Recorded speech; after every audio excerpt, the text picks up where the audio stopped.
Hey team, how's everyone doing? Welcome back to the channel. Today's video is going to be all about diversity in the workplace and why it's super important.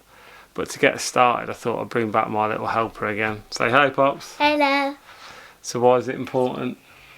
Because everybody's equal and no one's better than anyone else. Exactly. High five on that. Pop smashed it, didn't she, really? She nailed that. So yeah, diversity. It's something that I've come across tons of times, probably because of the industries that I've been in. This is the definition of diversity, right? It's not about color or religion, Diversity is about perspective. And to be open to the idea that other people have a life experience because of the way they grew up, because of their religion, because of their color, because of their socioeconomic background, whatever it is, they bring a perspective to the table. And I think that the ability to work with people unlike you starts with curiosity. Major benefit. I saw this when I was in Live Company, again another kind of creative business, is it opens your mind up to the wider world. That was the first role I'd ever had that was truly international. We had Korean staff, American staff, German staff, Thai staff. I'm trying to think of all the different places from all over the world where they came from. And again, it was such a diverse collection of people. And it was enriching.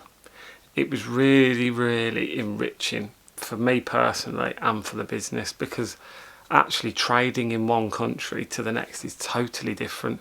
And we can live on our own little island in Britain, but actually there's a whole wide world out there.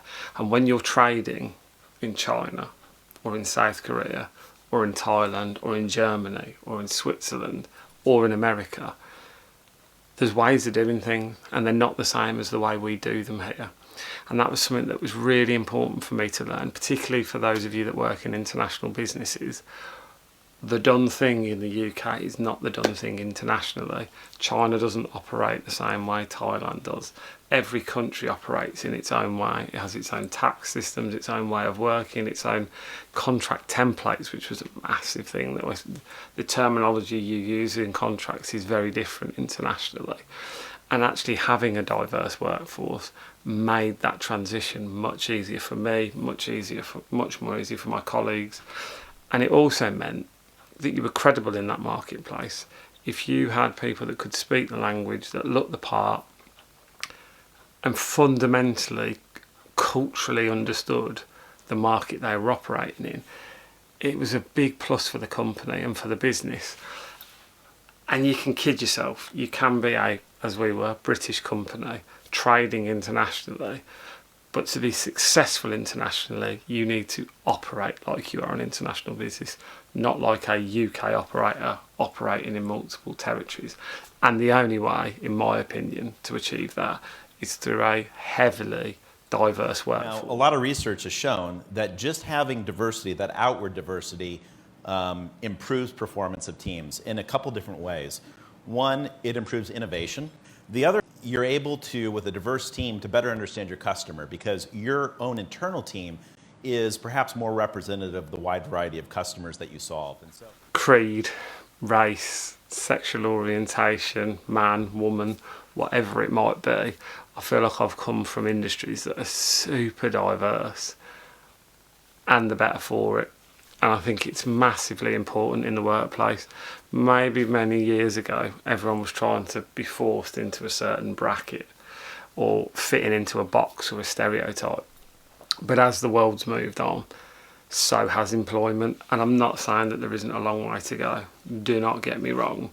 But I feel quite privileged that I've worked in some very forward-thinking businesses, some very diverse businesses, and some businesses where all of those categories, which is such a clumsy word, as I say, the colour of your skin, your sexual orientation, whether you are a man, a woman, or gender fluid, as some of the staff have been that I have worked with, actually doesn't matter. The beauty of the environments I've been in has always been that it's okay to be who you are. And typically, those industries have been riddled with people that don't necessarily feel like they fit in an ordinary society. But having those people and harnessing the qualities and the abilities that those people have actually sets your business apart.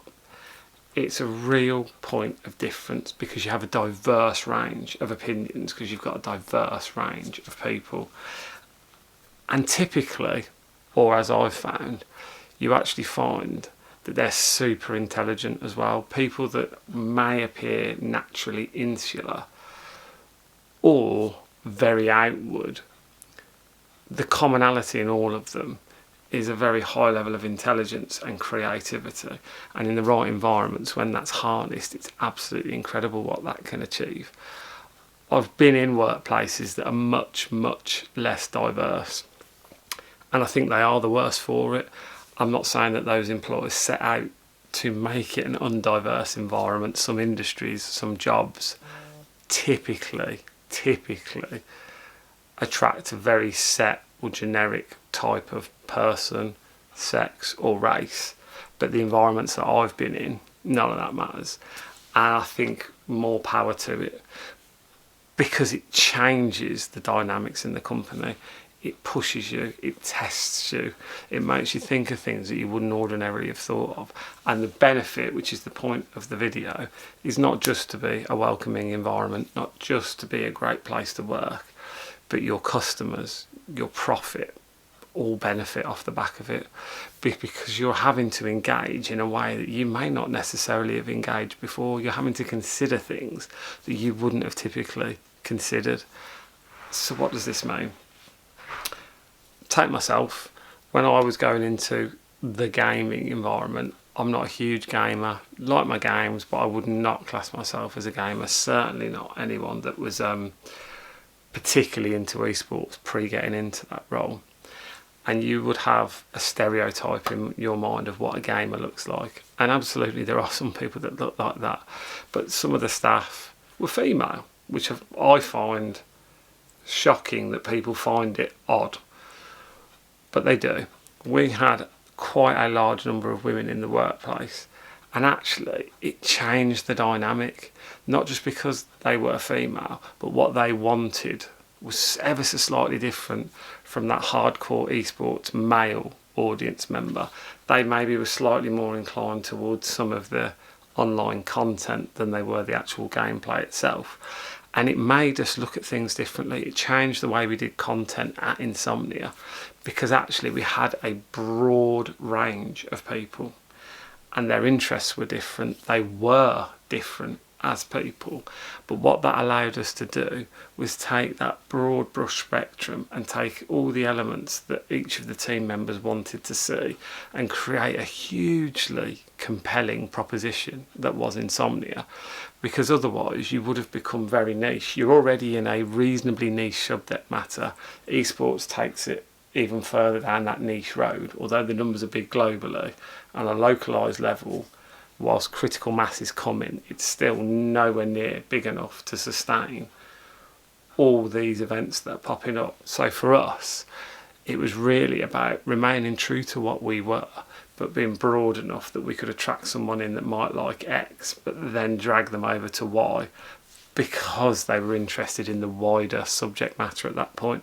But by having a diverse workforce, it meant that we worked in a free and autonomous environment where no one's opinion was more valuable than the next person's. And actually all that came before anything else was putting on the best possible show, creating the best possible product and delivering the best thing we possibly can from our customers. And if we'd have been a kind of one-size-fits-all employer with a generic set of personalities, and if they all had a penis or if they all didn't, you would find you had an absolutely much more narrower view of what the product was that you were going to deliver. The beauty of diversity is that it is diverse. So that's it for today. It's a subject that I know gets talked about, but I thought I'd give you my take on the basis that I've worked in some pretty diverse organisations, worked in some pretty diverse industries and had some pretty diverse jobs. And I wouldn't change it for the world. And I think as we move forward as a society, it'll become more and more commonplace, and I cannot feel more positive about it. It was a brilliant experience for me, and those of you that are employers, you can't have enough diversity in your workplace. It will change your business culturally, it will change your product mix, and actually it will drive things forward for the better. It'll open your eyes to new ways of working that you wouldn't have ordinarily considered yourself. So that's it for today. As always, please like, please subscribe, but most importantly, stay safe, and I'll see you next time. Cheers team, bye.